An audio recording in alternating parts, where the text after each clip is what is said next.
সহবাসের পরে মেয়েদের জন্য ফরজ গোসল না করে ঘরের কাজকাম রান্না বাড়া ইত্যাদি করা, বাচ্চাকে দুধ খাওয়ানো, এগুলো জায়েজ আছে নাকি না জায়েজ? গোসল ফরজ হওয়া অবস্থায় গোসল না করার আগ পর্যন্ত কয়েকটা কাজ করা নিষেধ। 1, নামাজ পড়া নিষেধ। 2, তওয়াফ করা নিষেধ। 3, মসজিদে অবস্থান করা নিষেধ। 4, কোরআন স্পর্শ করা নিষেধ। 5, কোরআন পড়া নিষেধ। এই 5টি কাজ ছাড়া আর কোনো কাজ কিনা নিষেধ না। অতএব সহবাসের পরে কোনো মেয়ে, কোনো মহিলা তিনি যদি গোসল না করে, ফরজ গোসল না করে তিনি যদি কি করেন, গৃহস্থলীর কাজকাম করেন, রান্না বাড়া করেন, অন্য কাজকাম করেন, বাচ্চাকে দুধ খাওয়ান, এগুলো এই 5টি নিষিদ্ধ কাজের আওতায় যেহেতু নাই, অতএব সেটা জায়েজ আছে।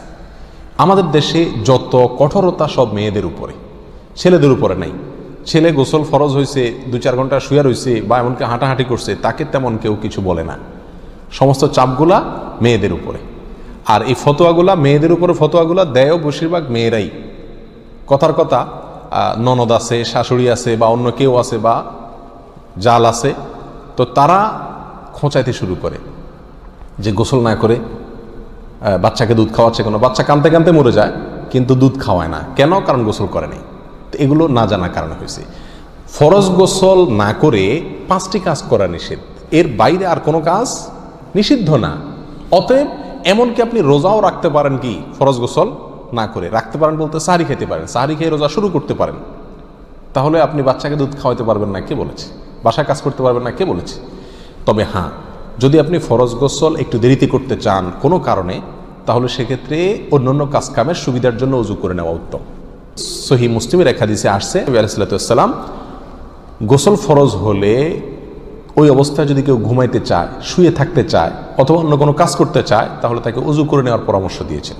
অতএব ওযু করে নিয়ে এরপর অন্যান্য কাজ করা উত্তম। এর বাইরে ওযু ছাড়া যে সে কিছু করতে পারবে না, ব্যাপারটা এরকম না। একবার আবু হুরায়রা রাদিয়াল্লাহু তাআলা আনহু, তার সাথে নবী আলাইহিস সালাতু ওয়াস সালামের দেখা হয়েছে কোনো এক রাস্তায়, এই অবস্থায় যে তার গোসল ফরজ হয়েছিল। তো আবু হুরায়রা রাদিয়াল্লাহু তাআলা রাসূলুল্লাহ সাল্লাল্লাহু আলাইহি ওয়াসাল্লামকে দেখে এড়াইয়া চলে গেছেন, একরকম পালায়া চলে যাওয়ার মতো, যায় তাড়াতাড়ি করে গোসল টোসল করে তারপরে আসলেন। নবী আলাইহিস সালাতু ওয়াস সালাম জিজ্ঞাসা করলেন, আবু হুরায়রা তুমি কই গেছিলা, তোমার দেখলাম? বলে, ইয়া রাসূলুল্লাহ, আমার গোসল ফরজ হয়েছিল, তো আমি আপনার সঙ্গে বসবো, সময় দেব, ফরজ গোসল অবস্থায় আমার কাছে জিনিসটা অপছন্দ লাগলো, নাপাক অবস্থায় এভাবে থাক, আপনার সাথে সাক্ষাৎ করব। তখন নবী আলাইহিস সালাতু ওয়াস সালাম বলেছেন, সুবহানাল্লাহ, মুমিন আবার নাপাক হয় নাকি? অর্থাৎ এটা তো একেবারে তোমার পুরো বডি নাপাক হয়ে গেছে, টাচ করলে আমি নাপাক হয়ে যাবে, ব্যাপারটা তো এরকম না, তুমি এটাকে এত কঠিনভাবে নিয়েছো কেন? তাহলে এই সব হাদিসগুলোকে সামনে রাখলে মোটামুটি পরিষ্কার হয়ে যায়। আমাদের আয়েশা রাদিয়াল্লাহু তাআলা আনহা থেকে এক হাদিসে আসছে, তাকে জিজ্ঞাসা করা হয়েছিল যে নবী আলাইহিস সালাতু ওয়াস সালাম গোসল ফরজ হলে তিনি ঘুমাতেন কিনা, তিনি বলেছেন হ্যাঁ ঘুমাতেন। কোনো কোনো বর্ণনা আসছে ওযু করা ছাড়াও ঘুমাতেন। তাহলে বোঝা গেল ওযু করে নিয়ে ঘুমানো, ওযু করে নিয়ে কাজ কাম করা উত্তম, কিন্তু আপনি যদি নাও করেন তাতে কি হবে না, কোনো গুনাহ এতে হবে না। আল্লাহু আ'লাম।